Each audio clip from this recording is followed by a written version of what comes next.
Praise the Lord. கர்த்தருடைய பரிசுத்த நாமம் மகிமைப்படுவதாக. இந்த அருமையான நாளுக்காக நான் ஆண்டவரை ஸ்தோத்தரிக்கிறேன்.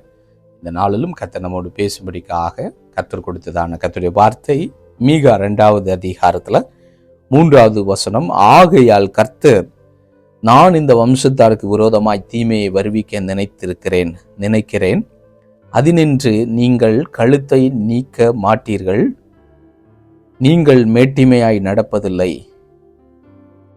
அது தீமையான காலம் என்று சொல்லி கர்த்தருடைய வார்த்தை சொல்லுது. அன்புக்குரிய கர்த்தருடைய பிள்ளைகளை, இந்த வார்த்தைக்காய் ஜெபிக்கலாம். பரிசுத்த பிதாவே, அருமையான இந்த நாளிலும் கர்த்தர் எங்களோடு பேசுங்க. நம்முடைய வார்த்தை ஜீவனுள்ளது, வல்லமை உள்ள ஜீவனுள்ள வார்த்தைகள் மூலமாக எங்களை உருவாக்கும். இயேசுவின் நாமத்தில் பிதாவே, ஆமென். பாருங்க அன்புக்குரிய கர்த்தருடைய பிள்ளைகளை, நம்ம கேட்டதான கர்த்தருடைய வார்த்தை என்ன சொல்லப்பட்டிருக்குன்னா, ஆகையால் கர்த்தர், நான் இந்த வம்சத்தாருக்கு விரோதமாய் தீமையை வருவிக்க நினைக்கிறேன். அப்படி என்று சொன்னால், நம்ம ஆல்ரெடி 1வது அதிகாரத்தில் 1வது அதிகாரம் 3வது வசனம் சொல்லுது, ஆண்டவருடைய 2ஆம் வருகை குறித்து ஆண்டவர் பேசுகிறார் ஒரு புறம். 2வது, இது இஸ்ரவேல் ஜனங்களுக்கு, அதாவது வடக்கு ராஜ்யமாய் பிரிக்கப்பட்ட அந்த ஜனங்களுக்கு ஆண்டவராகிய தேவன் தீர்க்க தரிசனமாய் பேசியிருக்கிறார். என்ன தீர்க்க தரிசனமாய் பேசுகிறார்? நீங்க கீழ்ப்படியாமல், என்னுடைய சத்தத்துக்கு நீங்க கீழ்ப்படியாமல், நான் சொன்ன கட்டளைகளின்படி நீ நடக்காததுனால நான் என்ன செய்கிறேன், உனக்கென்று ஒரு தீமையான ஒரு காலத்தை, நீ நினைக்கிற மாதிரி அல்லப்பா, உனக்கு ஒரு தீங்கு உன்னுடைய வாழ்க்கையில் உன் தேசத்தில் உண்டாகும் என்று சொல்லி கர்த்தர் தீர்க்க தரிசனமாய் பேசினதான அந்த வார்த்தை ஒருபுறம் இருந்தாலும், அதோடு நின்று விடாமல் இது கடைசி காலத்துக்கும் பொருந்துகிற விதத்தில் கர்த்தர் என்ன செய்கிறார், உங்களுக்கும் எனக்கும் கர்த்தர் கற்றுத்தருகிறார். அப்போ கடைசி காலம் எப்படிப்பட்ட ஒரு காலமாம், அது தீமையான ஒரு காலம் என்று சொல்லி கர்த்தர் பேசுகிறார். அப்போ பாருங்க, இன்னைக்கு கடைசி காலம் என்று சொல்லும்போது தீமையை உண்டாக்குற எல்லா இடங்களிலும் தீமை பெருகி கொண்டு இருக்கிறதை நம்ம பார்த்து கொண்டு இருக்கிறோம். அதைத்தான் இங்க சொல்லுது, ஆகையால் கர்த்தர், நான் இந்த வம்சத்தாருக்கு விரோதமாய் தீமையை வருவிக்க நினைக்கிறேன். அதினின்று நீங்கள் கழுத்தை நீக்க மாட்டீர்கள். நீங்கள் மேட்டிமையாய் நடப்பதில்லை. அது தீமையான காலம் என்று சொல்லி கர்த்தர் சொல்றாரு. அப்போ கடைசி காலம் எப்படிப்பட்ட காலமா, ஒரு தீமை நிறைந்த ஒரு காலம். அப்போ நீங்க நினைக்கலாம், பிரதர், தேவன் தீமையை ஏன் உருவாக்குகிறார்? நல்ல ஆண்டவர் தானே சொல்றீங்க, கர்த்தர் நல்லவர், அவரை துதியுங்கள் அப்படிலாம் நம்ம பாடுறோமே. கர்த்தர் நல்லவர் என்பதை ருசித்து பாருங்கள் என்று சொல்லப்பட்டிருக்கு வார்த்தை.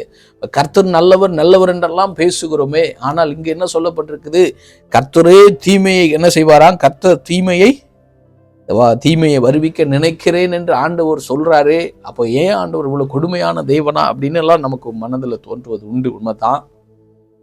அன்புக்குரிய கர்த்தருடைய பிள்ளைகளை, ஆண்டவர் தீமை செய்யணும்னு ஒருபோது அவர் நினைப்பதில்லை. அவர் நல்ல ஆண்டவர் தான். ஆண்டவர் வானத்தை பூமியையும் ஆதாம் ஏவாளை உருவாக்கும் போது ஆண்டவர் என்ன செய்தாரு, ஆண்டவர் 6 நாள் ஒவ்வொரு காரியங்களை படைத்து 6வது நாள்ல மனிதனை படைத்து ஆண்டவர் என்ன சொன்னாரு, எல்லாம் நன்மையா இருக்குது, எல்லாம் நன்றாய் இருக்கிறதுன்னு சொல்லி, நன்றாய் இருக்கிறது என்று சொல்லி தான் ஆண்டவர் என்ன செய்தார், நன்மையைத்தான் பேசிட்டு இருந்தாரு. எல்லாம் நன்மைக்காக, எல்லாம் நன்றாய் இருக்க வேண்டும் என்று சொல்லித்தான் ஆண்டவர் ஆதாம் ஏவலை படைத்தது மாத்திரமல்ல, ஆண்டவர் என்ன பண்ணார், ஏதேனை படைத்து மனிதன் பிறப்பதற்கு முன்னாடியே, மனிதனை உருவாக்குவதற்கு முன்னாடியே ஆண்டவர் 5 நாள் மனிதனுக்கு தேவையான எல்லா காரியத்தையும் படைத்து தான், எல்லாவற்றையும் பெர்ஃபெக்டா நன்றாய் இருக்குன்னு சொல்லித்தான் மனிதனை கர்த்தர் 6வது நாள் படைத்து அதையும் நல்லதா தான் பார்த்தாரு. தீமை எங்கிருந்து வந்தது? அப்போ தீமை எப்படி வந்தது என்று சொன்னால், அந்த உலகத்துல ஆல்ரெடி விழுந்து போன தேவதூதனாகிய அந்த சாத்தான் என்ன செய்தான், மனிதனை வஞ்சித்து, மனிதனை ஏமாற்றி, தேவன் கொடுத்த கட்டளைகளுக்கு விரோதமாய் அவன் செயல்பட்டு அவன் என்ன பண்ணான், உள்ள கொண்டு வந்து இவங்களை வஞ்சித்து பாவத்தில் விழத்தள்ளி, அப்படியே அவன் என்ன பண்றான், மனிதனுக்குள்ள தீமையை கொண்டு வந்து நன்மையை அவன் அழித்து எல்லாம் தீமையாய் மாறிவிட்டது. இப்படிதான் இந்த உலகத்துல தீமை பிரவேசித்தது. இப்போ நீங்க நினைக்கலாம், ஏன் ஆண்டவர் அனுமதித்தாரு, அதை தடுத்திருக்கலாமே. எஸ், ஆண்டவர் தடுப்பதற்காக எல்லாமே மனிதன் கையில் அதிகாரத்தை கொடுத்தாரு. ஆண்டவர் என்ன சொன்னார், இந்த ஏதேனுக்குள்ள நீ விடக்கூடாது, இந்த ஏதேன் தோட்டத்தை நீ காவல் பண்ணணும்னு சொல்லி வைத்தாரு. ஆனால் அதெல்லாம் அவன் கேட்கல. ஆண்டவருடைய திட்டத்துக்கு, தேவனுடைய கட்டளைகளுக்கு அவன் மறுதலித்து தேவன் விரும்பாத காரியத்தை செய்ததுனாலதான் அவனுக்குள்ள என்ன பண்ணாது, அந்த தேசத்துக்குள்ள, அதாவது ஏதேனுக்குள்ள ஒரு தீங்கை கொண்டு வந்தான். அப்பதான் கர்த்தர் ஏதேனை விட்டு அவங்களை துரத்தி வாழ்க்கை முழுவதுமே தீமையாய் மாறினது. அவங்களுடைய பிள்ளைகளுக்கெல்லாம் தீமை. பிறந்த குடும்ப பிள்ளைங்க உங்களுக்கு தெரியும், ஆபேல், காயினுடைய வாழ்க்கை, காயின் தீமை உள்ளவனாய் மாறுகிறான். காயின் ஆபேலை கொலை பண்ணுகிறான். உலகத்துல கொலை உண்டானது, உலகத்துல பாவம் பிரவேசித்தது, தீமை எல்லாமே தீமையாய் மாறிவிட்டது. இந்த தீமை அப்படியே விடணும்னு சொல்லி ஆண்டவர் விரும்பல. ஆண்டவர் என்ன செய்தார் தெரியுமா? இதுல இருந்து ஒரு விடுதலை கொடுக்கணும், இந்த தீமைக்கு ஒரு மாற்றத்தை கொடுக்கணும்னு சொல்லி ஆண்டவராக இயேசு கிறிஸ்துவா இந்த பூமியில 2000 வருஷத்துக்கு முன்னாடி இந்த பூமிக்கு இறங்கி வந்தார்.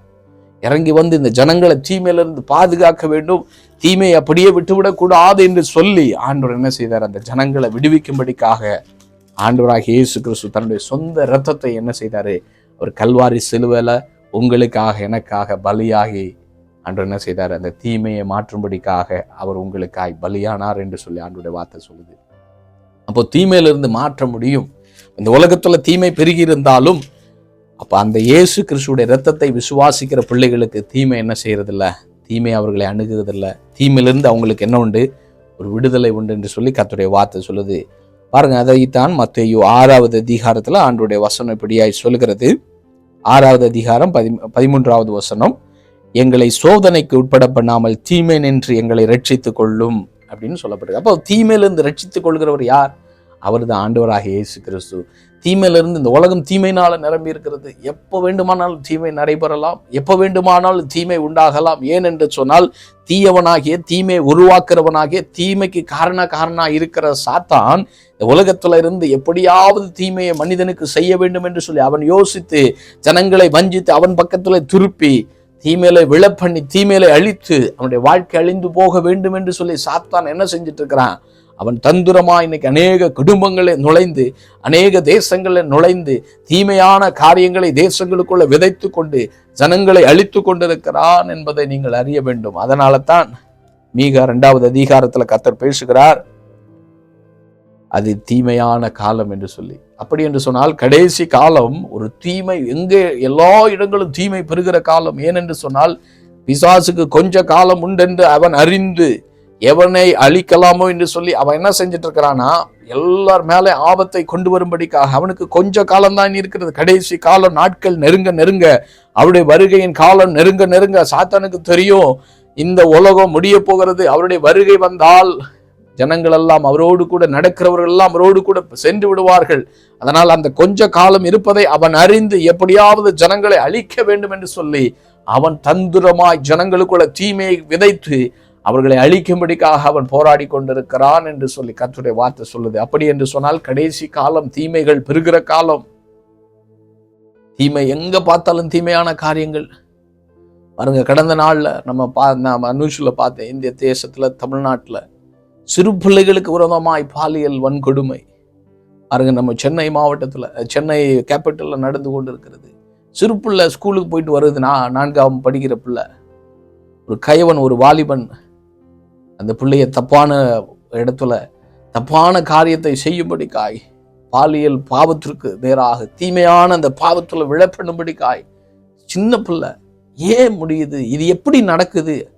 வீடியோ பார்க்கும்போது ஏன் இப்படி இருக்கிறார்கள்? மிருகமாய் மாறிக்கொண்டிருக்கிறாங்க. மனிதன் தானே, அவன் புள்ள மாதிரி சின்ன பிள்ளைய கூட இப்படிப்பட்ட தீமையான எண்ணம் ஏன் வருகிறது? ஏனென்று சொன்னால் கடைசி காலம், தீமைகள் பெருகிற காலம். இதை தடுக்க முடியுமா?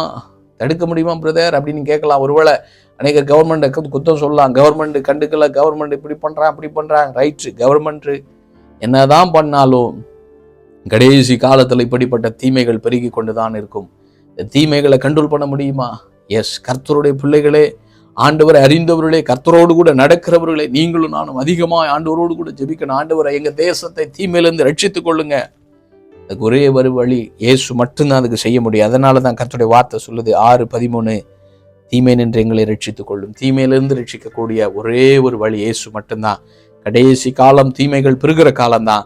இதை கேட்டுக்கொண்டிருக்கிற கர்த்தருடைய பிள்ளைகளை, உங்க வாழ்க்கையில ஒருவேளை வியாதி என்கிற தீமையில இருக்கலாம், ஒருவேளை பாவம் என்கிற தீமையில விழுந்து கிடக்கிறீர்களா, இல்லை பலவிதமான கொடிய தீமையில அகப்பட்டு இருக்கிறீர்களா, இந்த தீமையிலிருந்து என்னை யாரை ரட்சிப்பாங்கன்னு சொல்லி கலங்குறீர்களா, உங்களுக்காக ஆண்டவராக இயேசு கிறிஸ்து கல்வாரி சிலுவையில் ரத்தம் சிந்தினாருங்க. எத்தனை விதமான தீமையில நீங்க இன்னைக்கு இருந்தாலும் ஆண்டவரை தேடி வந்தால், தீமையான காலம்தான், கடைசி காலம் தீமைதான், உண்மைதான். ஆனாலும் அந்த தீமையிலிருந்தும் கர்த்தர் உங்களையும் என்னை பாதுகாக்க ஒருவர் உண்டு, அவர் தான் இயேசு கிறிஸ்து. அவர் தேடி வாருங்கள். உங்க வாழ்க்கையில, குடும்பத்துல, சுச்சுவேஷன்ல, வேலையில இருக்கிற எல்லா தீங்கையும் கர்த்தர் மாற்றி ஆண்டவர் என்ன செய்வார்? ஆசீர்வாதமாய் மாற்றுவார். அவருடைய வருகை நாட்களில் நம்ம வாழ்ந்து கொண்டு இருக்கிறோம். அவருடைய வருகை குறித்த ஏக்கத்தோடு நம்ம அவருடைய வருகைக்காய் ஆயத்தப்படுவோம். கர்த்தர் உங்களை ஆசீர்வதிப்பாராக. பரிசுத்த பிதாவை கேட்ட வசனத்திற்காய் நன்றி. இந்த வார்த்தைகள் 30, 60, 100 மடங்கு கனி உள்ளதாய் மாறட்டும். இயேசுவின் நாமத்தில் பிதாவே, ஆமேன், ஆமேன்.